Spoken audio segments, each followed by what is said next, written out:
And right now, the investigation into an elderly couple attack during a home invasion in December has turned into a homicide investigation as a 91-year-old man has died. Tonight, his family is opening up about his life.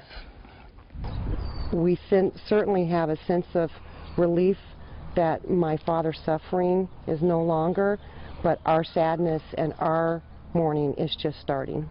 His family says he was shot, stabbed, choked, and beaten during a home invasion, and yet the 91-year-old man lived another 2 months before dying over the weekend. KCRA 3's Richard Sharp explains how his death could now change this case. This has been an extremely difficult 2 months for everyone in this family.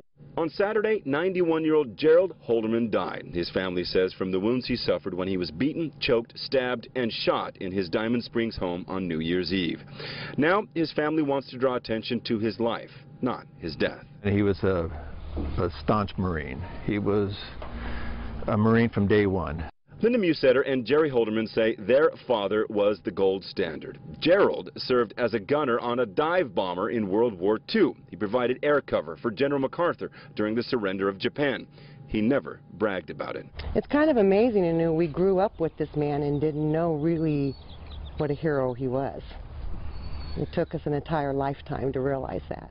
It's that strength his family believes helped the 91-year-old stay alive for almost 2 months after being attacked. The Sheriff's Department says Gerald's death could mean murder charges if the suspect or suspects are ever caught. We certainly have a sense of relief that my father's suffering is no longer, but our sadness and our mourning is just starting. Linda says Gerald was not just a Marine. He was a member of the Lions Club for almost 40 years and volunteered at church. He was one of those people that you could just walk. He could walk up to anybody, start talking to them like he knew them their whole life.